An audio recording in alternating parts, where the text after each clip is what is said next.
And you can't win an infinite series of different wars with the same military doctrine. The Velcran Empire was running out of time, ships, and options.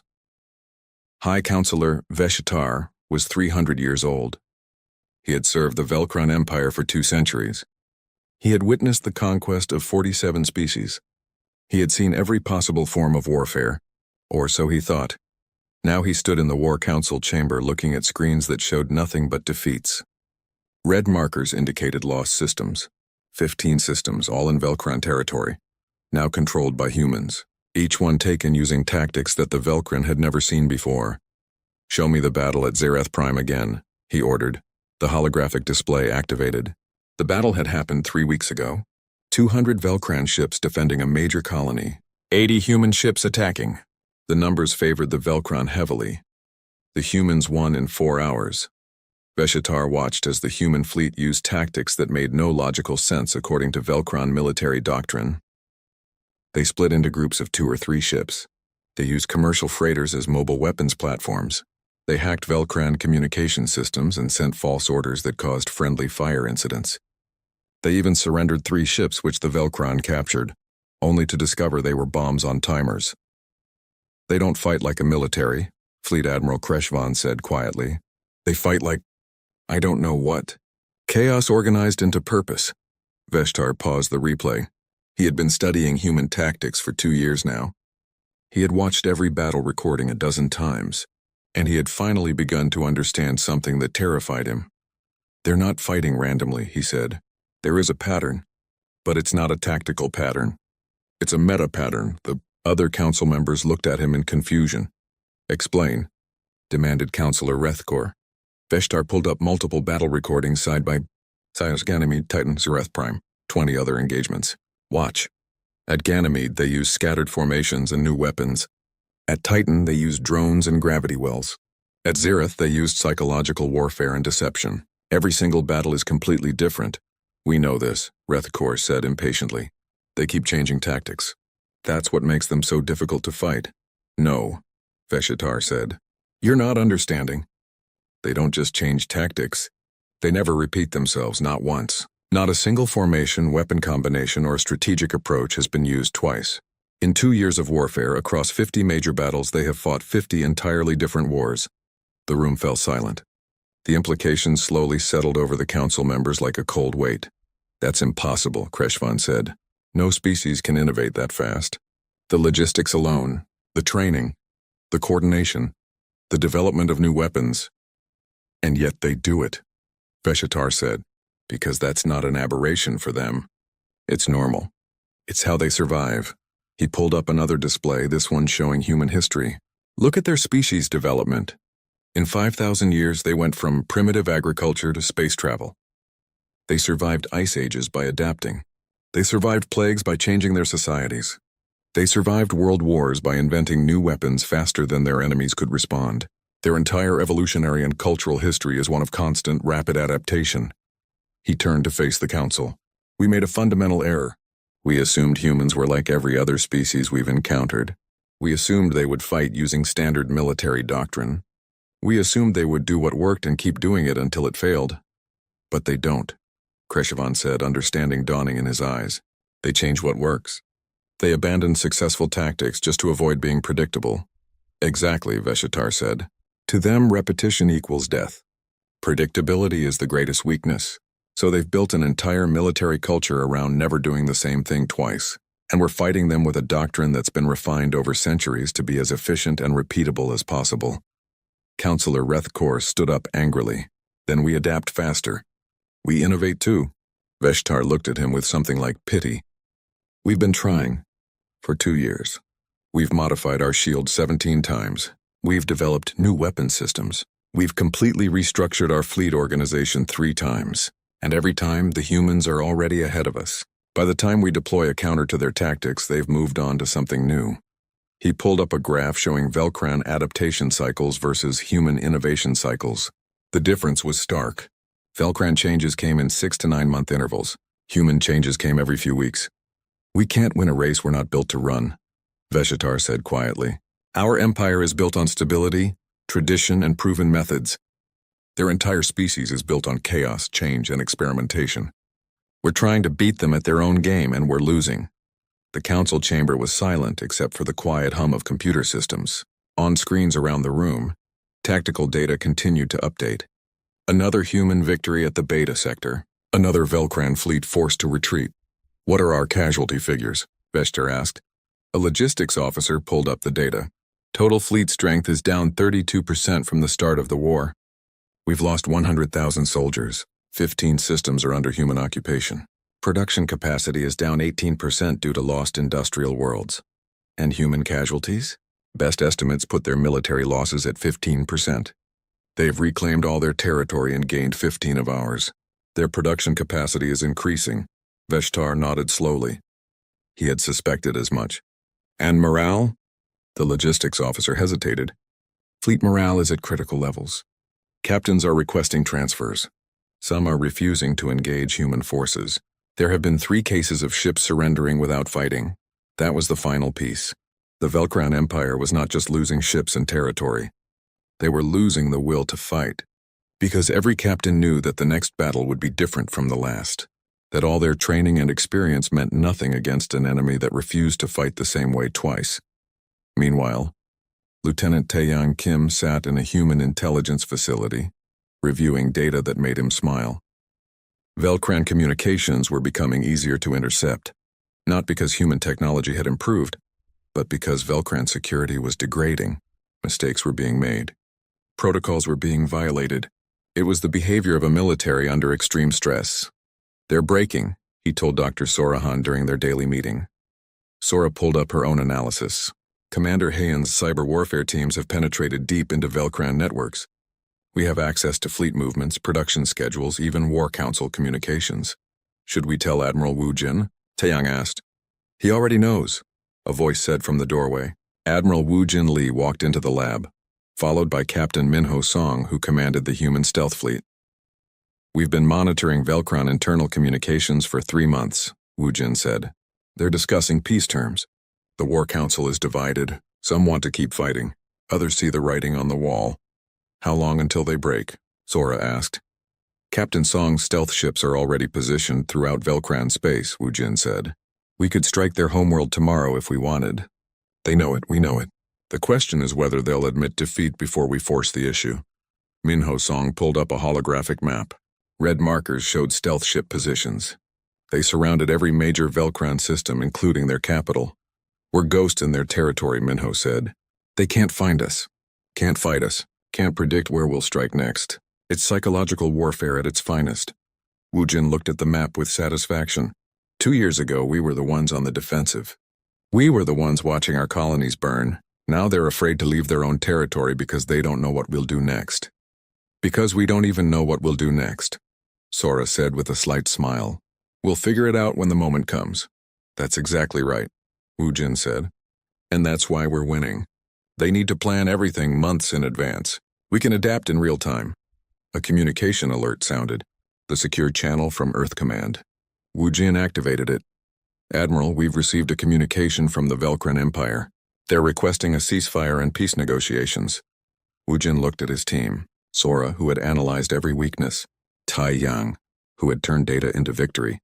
Minho, who had taken the war to the enemy's heart. They had all lost friends at New Jeju. They had all spent 2 years living and breathing warfare. Tell them we'll agree to negotiations, Wu Jin said, but on our terms. Neutral territory, full transparency, and they negotiate with me personally. The communication officer acknowledged and closed the channel. Beshatar would receive the message in an hour. He would agree to every condition. He had no choice. The Velcran Empire had finally learned what 47 other species had failed to understand before they were conquered. When you fight humans, you're not fighting a static opponent. You're fighting an opponent that evolves faster than you can react. Every battle teaches them. Every victory makes them more dangerous. And they never ever repeat themselves. The Velcran had entered human space expecting an easy conquest. Instead, they found themselves in a war of evolution. And they had lost that war before the first shot was fired because they didn't understand the fundamental truth about humanity. The Velcran War Council met in their capital world, 300 light-years from human space. The council chamber was ancient, built from black stone that had witnessed centuries of military victories. Today, it witnessed something new. Fear. "We lost 150 ships," High Counselor Veshtar said. His scaled face showed no emotion, but his voice carried an edge. "The humans used weapons we had never seen, tactics we had never encountered. How is this possible?" The military commanders looked at each other. No one wanted to speak first. Finally, Fleet Admiral Kreshevan stepped forward. "We have analyzed the battle data from Ganymede. The humans did not fight defensively as they did at New Jeju. They scattered their fleet, used independent action, employed new weapons specifically designed to counter our shields. Then we counter their counters," Veshtar said. "Modify our shield frequencies, develop new point defense against their swarm missiles, implement decentralized command protocols so our fleets can function without a flagship. It will take 9 months to refit the fleet," Kreshevan said. "Then we have 9 months. Use them wisely. The humans got lucky once. They won't get lucky again." But luck had nothing to do with it. On Earth, Dr. Sora Han was already 3 steps ahead. She sat in her lab with Lieutenant Taeyang Kim and a new face. Commander Hyun Park was a cyber warfare specialist, recruited from military intelligence. She had ideas that made even Sora nervous. "They'll adapt to what we did at Ganymede," Sora said. "They'll change their shield frequencies, improve their point defenses, decentralize their command structure." "So we can't use the same tactics again," Taeyang said. "We need something new." "Not just new," Hyun said quietly. "We need to anticipate their adaptations and counter them before they even deploy them." She pulled up a holographic display. "I've been studying Velcran military history. Every time they encounter a new threat, they respond in predictable ways. They modify their technology but keep the same overall doctrine. They're organizationally incapable of true innovation. They only adapt." "And there's a difference?" Taeyang asked. "Adaptation is reactive. Innovation is creative," Sora explained. "They respond to what we do. We invent what they haven't imagined yet." Hyun smiled. It wasn't a pleasant smile. "I've been working on something. Autonomous hunter-killer drones. They don't use conventional targeting. They track heat signatures, magnetic fields. Even the gravitational wake that large ships leave in space. You can't jam them. You can't hide from them. And they're small, enough that point defenses will struggle to target them all," Taeyang added, seeing the implications. "Exactly. But that's not all." Hyun pulled up another design. "Ghost ships. AI-controlled vessels that look exactly like our frigates on sensors. They broadcast the same signals, move the same way. But they're actually just reactors and explosives." Sora stared at the design. "We make them think they're fighting our fleet, but they're really shooting decoys. While our real ships hit them from unexpected angles," Taeyang finished. The 3 of them looked at each other. This was beyond anything any military had ever attempted. It was psychological warfare meets technological innovation meets pure tactical creativity. "Admiral Wujin needs to see this," Sora said. 9 months later, the Velcran third wave entered the Titan system. 300 ships, newly refitted and ready. Their shields operated on different frequencies. Their point defenses had been upgraded. Their fleet now operated with multiple command nodes instead of a single flagship. Fleet Admiral Kreshevan himself led the fleet. He had studied the Ganymede disaster extensively. He was ready for human tricks this time. "Sensors show human fleet ahead," his tactical officer reported. 150 ships. They're in a loose formation similar to Ganymede. Kreshevan nodded. "Maintain spacing. All command nodes, stay synchronized. When they scatter, we stay organized. Our improved point defenses will handle their swarm missiles. Our new shield frequencies will protect against their plasma weapons." The Velcran fleet advanced confidently. They were ready for everything the humans had shown before. They weren't ready for what came next. The human fleet scattered again, but this time something was different. Hundreds of small drones swarmed from every human ship. They were tiny, fast, and there were thousands of them. "Deploy point defenses," Kreshevan ordered. The Velcran ships fired, destroying dozens of drones. But there were too many. And these drones didn't attack shields. They went for engines, sensor arrays, weapon ports, weak spots. They attached themselves to hulls and exploded. Small explosions, but thousands of them. Velcran ships began losing capabilities. Engines failed, sensors went dark, weapons stopped functioning. The ships weren't destroyed, but they were crippled. "What are these things?" Kreshvan demanded. His tactical display showed chaos as drones overwhelmed his fleet's defenses. Then the real attack began. Human ships appeared, but their formations were different from Ganymede. They worked in coordinated pairs now, but the coordination was flexible, dynamic. One ship would draw fire while its partner struck from an unexpected angle. Then they'd switch roles. There was a pattern, but it changed constantly, and the weapons were different too. Gravity well generators created distortions in space that disrupted Velcran formations. Ships found themselves pulled off course, colliding with each other. The tight spacing that Kreshvan had maintained became a liability as ships crashed together. Commander Unichoi led a squadron of 6 destroyers in a new formation they had practiced for months. It was called the flowing water pattern. The ships moved like a stream, always adapting to resistance, never fighting directly against strength. "Target that battleship cluster," Una ordered. "Execute pattern flowing 7. Her squadron split into 3 pairs. They approached the Velcran battleships from different vectors, forcing the enemy to divide their fire. When the Velcran focused on one pair, the other 2 struck. When they switched targets, the first pair hit them. It was like fighting smoke. The Velcran tried to adapt in real time, but their command structure, even with multiple nodes, couldn't keep up with the speed of human tactical changes. Then the ghost ships arrived. 50 vessels appeared on Velcran sensors, looking exactly like human frigates. They broadcast proper identification codes, moved in formation. The Velcran targeted them, pouring fire into what they thought were valuable targets. The ships exploded spectacularly, but they were just bombs disguised as ships. And while the Velcran wasted ammunition on decoys, real human vessels struck from completely different directions. Kreshvan realized they were losing. Again. Despite all the adaptations, despite all the improvements. The humans weren't fighting like they had at Ganymede. They had evolved. Again. "Retreat," he ordered. "All ships, emergency jump." The Velcran fleet scattered, jumping to hyperspace in disorder. They left behind 70 destroyed ships and another 50 crippled wrecks. Human casualties were minimal. 18 ships lost. It wasn't even close to a fair fight. But Admiral Wujin didn't celebrate. He stood on his bridge and knew the truth. The Velcran would try again. They would study this defeat too. They would develop new counters, but so would humanity. Already, Sora and her team were working on the next innovation. Hyunwoo Nam was designing weapons that existed only in theory. Human captains were training in tactics that hadn't been invented yet. The war became a race.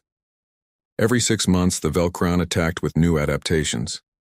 Every time, humans had already moved beyond what the Velcran were prepared for. Battles happened across dozens of systems. Each one was different. Each one taught both sides new lessons. But there was a crucial difference. The Velcran learned slowly. They adapted their existing doctrine.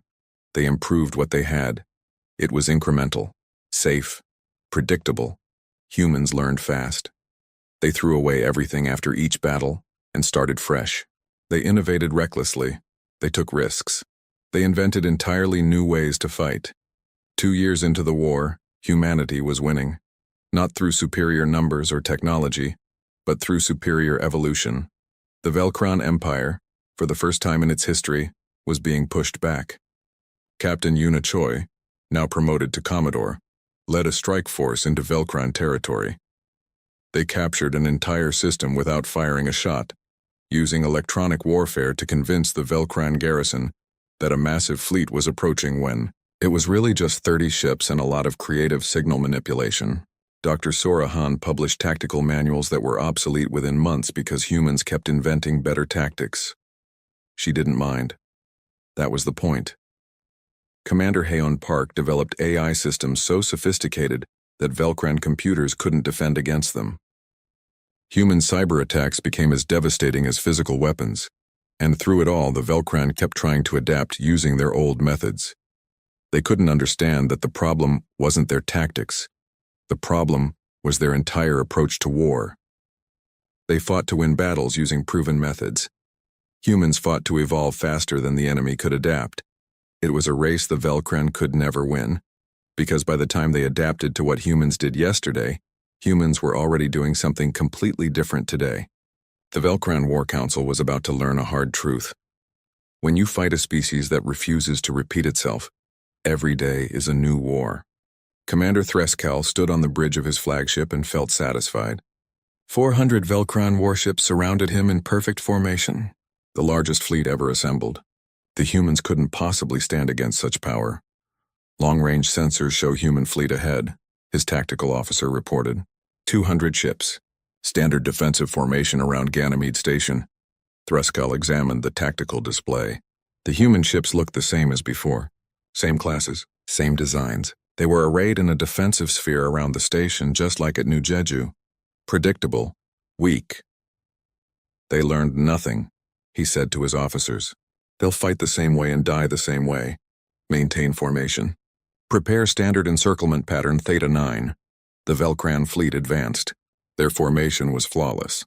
Ships moved in perfect coordination, a tactic refined over centuries of conquest. This pattern had broken 47 species. It would break the humans too.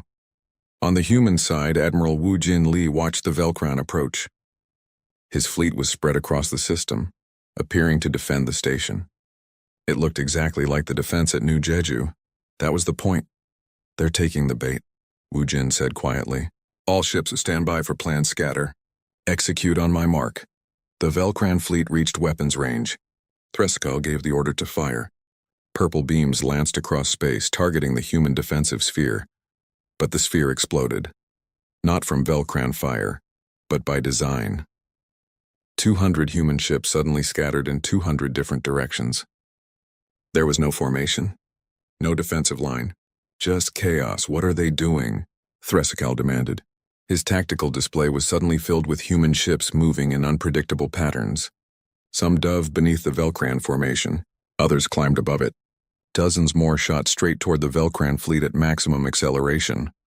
They've abandoned defensive posture, his tactical officer said, confusion in his voice. I can't track their movements. There's no pattern. That was exactly right. There was no pattern, because each human ship was fighting independently, following its own plan. Commander Yuna Choi's destroyer Seoul was one of the ships diving beneath the Velcran formation. Her crew had trained for this moment for 6 months. No defensive positions, no predictable tactics, just speed and surprise. Weapons, prepare plasma cannon salvo. Target that cruiser on the port side. Helm attack run Alpha 7. The Seoul accelerated to full thrust. It wove between 2 Velcran destroyers before they could react. The new plasma cannons charged up. They were tuned to the exact frequency that Dr. Sorahan had identified. The frequency that Velcran shields were weakest against. Fire. Blue-white plasma bolts streaked across space. They hit the Velcran cruiser's shields and didn't bounce off like before. Instead, they burned through. The shields collapsed entirely. Follow-up shots tore into the cruiser's hull, ripping through armor and causing massive explosions. The cruiser broke apart. Across the battlefield, the same scene repeated dozens of times. Human ships appeared from unexpected angles, fired new weapons that the Velcran had never seen, and vanished before return fire could track them. The Velcran formation, designed for predictable enemies, couldn't handle the chaos. All ships deploy swarm missiles, Wu Jin ordered. From every human ship, hundreds of small missiles launched. They weren't like the nuclear torpedoes from New Jeju. These were intelligent, networked, and there were thousands of them. The Velcran point defense systems tried to shoot them down, but there were too many. The missiles swarmed like angry insects, overwhelming defenses through sheer numbers. Velcran ships started dying. Threscal watched in growing horror as his tactical display filled with red marks. Each mark was a destroyed ship. 10, 20, 40. The number kept climbing. Reform the fleet, he shouted. Execute counter pattern Delta 7. His fleet tried to respond, but the humans weren't following any pattern to counter. They were everywhere and nowhere, fighting in ways that made no tactical sense according to Velcran doctrine. Lieutenant Nari Jung sat aboard the electronic warfare ship Gwangju, surrounded by screens and signal processors. Her job was to blind the Velcran fleet. She activated the new jamming systems that Hyunwoo Nam's team had designed. Invisible electronic signals swept across the battlefield. Velcran sensors suddenly filled with ghost images. Their targeting computers couldn't lock on. Their communications became garbled. The famous Velcran fleet coordination fell apart as ships couldn't talk to each other properly. Jamming effective, Nari reported to Woojin. Their fleet coordination is compromised. Good. Phase 2. All stealth ships, you're clear to engage. In the shadow of Ganymede's moon, 6 human ships had been waiting. They were painted black and coated in sensor-absorbing material. They had been sitting silent for 3 days waiting for this moment. Commander Yuna Choi received the signal. She was no longer on the Sol. For this mission, she commanded a stealth destroyer called the Shadow. Its entire design focused on one thing: getting close to important targets without being detected. Helm, bring us around. Navigation, plot intercept course for the Velcran flagship. She had studied Velcran fleet doctrine for 6 months. She knew exactly where the command ship would be. Center of the formation. Always. It was Velcran tradition. Predictable. The Shadow moved like a ghost through the chaotic battle. Velcran sensors, already jammed and confused, didn't detect the small ship sliding through the darkness. Yuna's crew was silent. Everyone knew what was at stake. Range to target 2,000 kilometers, the tactical officer whispered. Load all kinetic penetrators. Target the flagship's bridge section. Dr. Han's analysis showed it's always in the same location on their command ships. The Shadow closed to 1,000 kilometers. 500. 200. Yuna could see the massive Velcran flagship on her view screen now. It was 3 times the size of any human ship. But size didn't matter if you couldn't see the knife coming. Fire. 20 kinetic penetrators launched at near light speed. They were just dense rods of metal, but at that velocity they hit like nuclear weapons. The Velcran flagship's shields were focused outward, toward the main battle. The penetrators came from behind, from the darkness, from an angle no one was watching. They punched through the aft shields and kept going. Metal tore through metal. The flagship's bridge section exploded in a brilliant flash. Commander Threskal died instantly. He never knew what hit him. One moment he was trying to coordinate his fleet. The next he simply ceased to exist. The Shadow was already gone, disappearing back into the darkness before the Velcran even realized what had happened. Without Threskal, the Velcran fleet lost all coordination. Individual captains tried to fight, but they had no experience with independent action. Their entire military culture was built on central command and standardized tactics. When those failed, they didn't know what to do. Human ships pressed the attack. They came from every angle using different tactics, never repeating the same approach. Some ships worked in pairs. Others fought alone. Some used long-range missiles. Others closed to knife-fighting range. There was no pattern. No way to predict what would happen next. The battle lasted 12 hours. When it ended, 150 Velcran ships were destroyed. Another 100 were damaged and limping away. Only 50 escaped relatively intact. The human fleet lost 32 ships. It was still a hard price, but nothing like New Jeju. This time, humanity had won. Woojin stood on his bridge and watched the Velcran retreat. His officers were celebrating, but he remained quiet. This was just one battle. The war wasn't over, but they had proven something important. The Velcran could be beaten. Their centuries of military dominance meant nothing against an enemy that refused to fight the same way twice. Across human space, news of the victory spread. Morale soared. Production increased. The message was clear. Humanity could adapt faster than the Velcran could react. In the wreckage of the battle, human recovery teams salvaged Velcran technology. More data, more information, more ways to innovate. Dr. Sorahan received the battle reports and immediately started analyzing them. What had worked? What hadn't? How would the Velcran respond? She was already thinking 3 battles ahead, because she knew the truth. The Velcran would adapt. They would study this defeat and develop counters. They would come back stronger, but humans would be ready.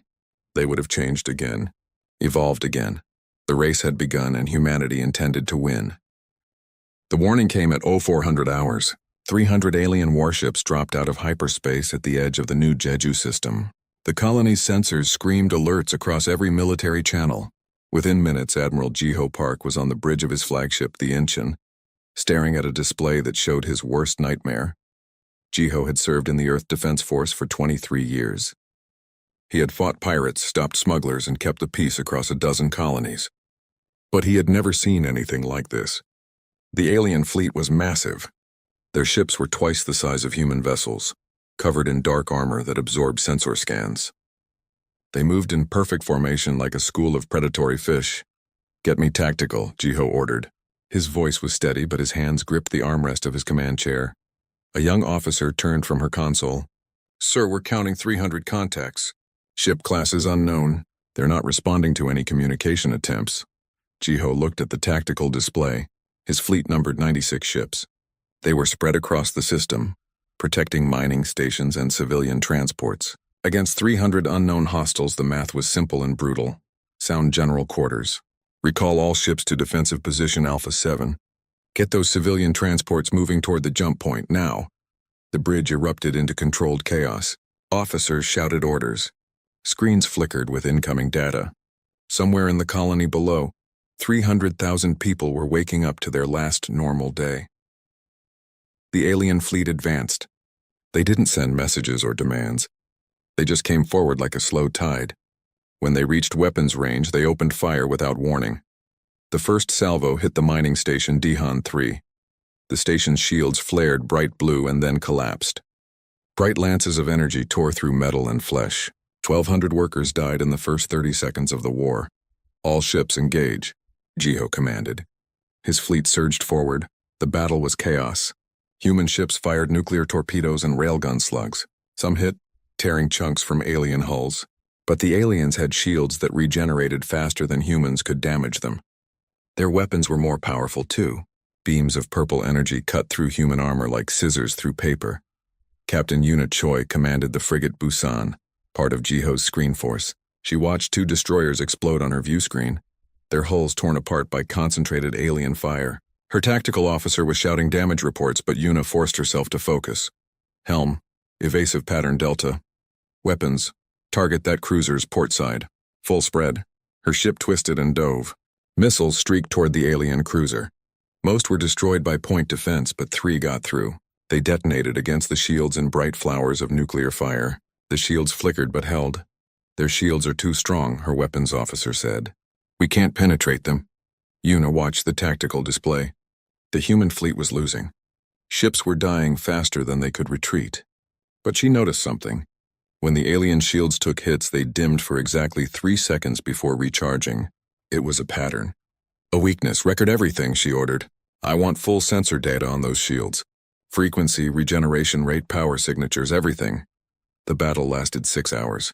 By the end, 60 ships of Jiho's fleet were destroyed or crippled.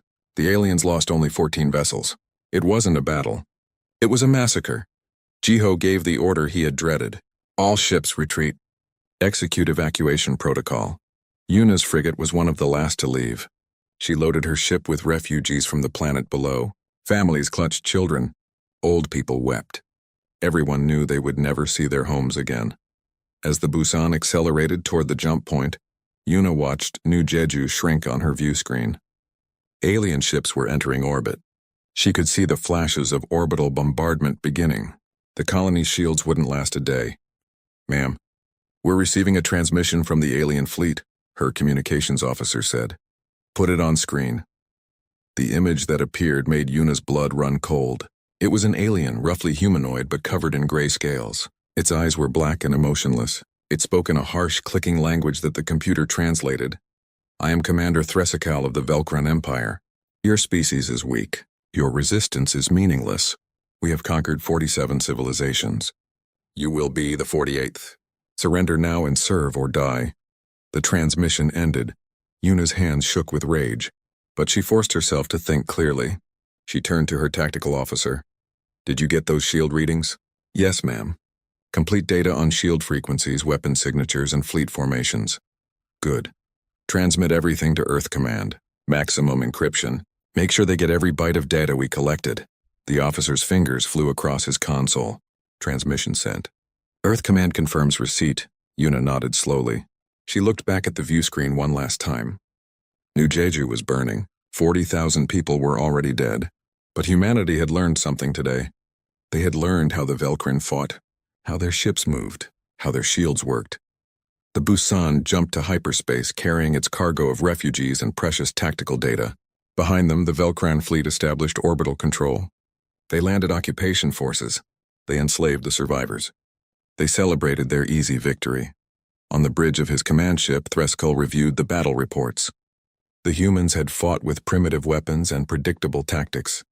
They had done exactly what every other young species did when faced with Velcron power. They had panicked, fought in desperate defensive formations, and died. The next system will fall even faster, Threskull told his officers. Prepare the second wave. We will reach their homeworld within 6 months. This war is already won, his officers agreed. The Velcron Empire had never lost a war. They used the same proven tactics that had crushed dozens of species. Why would humans be any different? But they didn't know what was happening on Earth. They didn't know that every second of combat footage was being analyzed by thousands of human minds. They didn't know that humanity's greatest strength wasn't their weapons or their ships. It was their ability to learn. And humans were very fast learners. The war had just begun, and the Velcrin Empire had made their first and fatal mistake. They assumed humans would fight the same way twice. They would soon learn how wrong they were. Dr. Sorahan hadn't slept in 3 days. The coffee mug on her desk had been cold for hours, but she didn't notice. Her eyes were locked on the holographic display floating above her workstation. The same 10-second clip played over and over. A Velcran cruiser firing its main weapon, the purple beam lancing out. A human destroyer exploding. Run it again, she said to the computer. Slow it down by half. The image crawled forward frame by frame. Sora leaned closer. There. Just before the beam fired, there was a power surge in the cruiser's shield grid.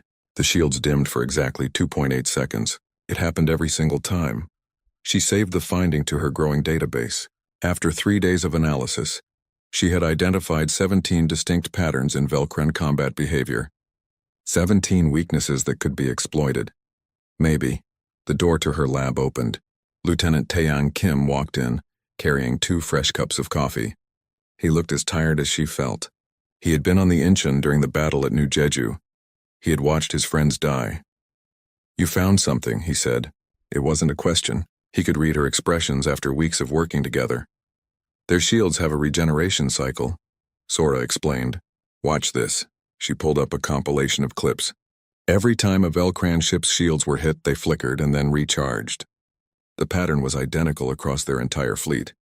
Taeyang studied the display. His tactical mind immediately grasped the implications. If we can time our volleys to hit during that regeneration window, we might be able to punch through, Sora finished. But there's more. Look at their fleet formations. She pulled up a different display. This one showed the movement patterns of the Velcran fleet during the battle. Taeyang watched for a minute, then frowned. They're following a textbook encirclement pattern, like something from a military academy course. Exactly, Sora said. They're rigid, predictable. They did the same formation at New Jeju that they did when they attacked the Anthari species 5 years ago. I checked the records we captured from their transmissions. Taeyang sat down heavily. They use the same tactics every time because those tactics always work. Every species they fight responds the same way. Defensive formations, concentrated firepower, retreat when overwhelmed. Which is exactly what we did, Sora said quietly. They sat in silence for a moment. On screens around the lab, data scrolled past. Sensor readings, weapon signatures, shield frequencies. Every piece of information that Captain Yuna Choi and dozens of other survivors had managed to transmit before retreat. We need to show this to command, Taeyang said finally. The meeting took place in a deep bunker beneath the Rocky Mountains. Earth Command had moved all critical operations underground after New Jeju fell. In the main briefing room, every senior officer in the human military watched as Sora presented her findings. Admiral Wu Jin Lee sat at the head of the table. He was 58 years old with gray hair and eyes that had seen too much death. He had been promoted to Supreme Commander 3 days ago, after his predecessor died in a Velcran raid on the Mars shipyards. Show us what you've got, "Doctor," he said. Sora activated the holographic projector. The room filled with images of Velcran's ship's tactical data and combat analysis. She spoke for 30 minutes straight, laying out every pattern she had found, every weakness, every predictability. When she finished, the room was silent. "You're saying they fight the same way every time," Wu Jin said slowly. "They don't adapt. They don't change tactics." "Not in any significant way," Sora confirmed. "They make small adjustments, but their core doctrine remains the same. It's served them well. They've conquered 47 species using these exact tactics.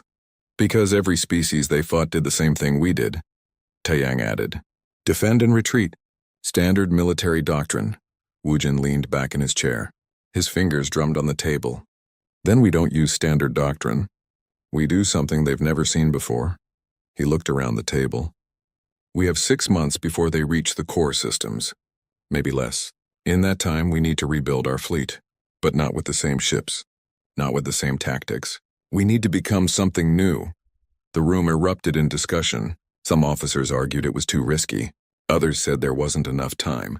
But Wu Jin raised his hand for silence. "Dr. Han, Lieutenant Kim, you're both assigned to strategic planning. Your job is to design tactics that the Velcran have never encountered. Use every bit of data we have. Think outside every box." He turned to another officer. "General Nam, you're in charge of weapons development. I want new systems, new approaches, things that can exploit the weaknesses Dr. Han identified." Chief Engineer Hyunwoo Nam nodded. He was already thinking about the possibilities. Plasma weapons tuned to Velcran shield frequencies, swarm missiles that could overwhelm point defenses, electronic warfare systems to blind their sensors. "We'll need to retrain the entire fleet," another admiral said. "New tactics mean new training." "Then we start today," Wu Jin said. "From now on, every simulation runs different scenarios. Every wargame uses different strategies.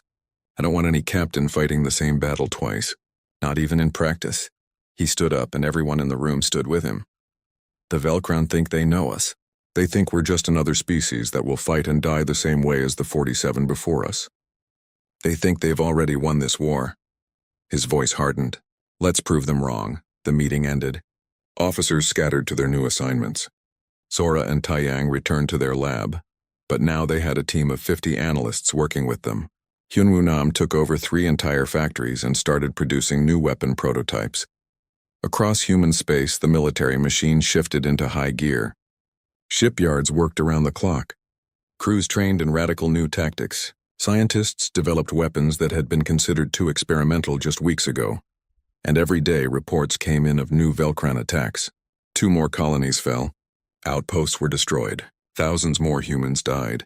But each attack provided more data, more patterns, more information to feed into the growing database of Velcran weaknesses. Captain Yuna Choi was promoted to commander and given a new ship. The destroyer Soul was fresh from the shipyards, equipped with weapons that didn't exist a month ago. She spent her days training her crew in the new tactics. Unpredictable movements, adaptive formations, never the same approach twice. In her quarters at night, she studied the tactical manuals that Sora and Taiyang were writing. They read like nothing she had learned in the academy. Forget everything you know about naval warfare. Fight like you've never fought before. Surprise is your greatest weapon. Yuna memorized every page. When she closed her eyes, she saw New Jeju burning. She saw her friends dying. That memory fueled her through the exhausting training days. The Velcran had beaten humanity once.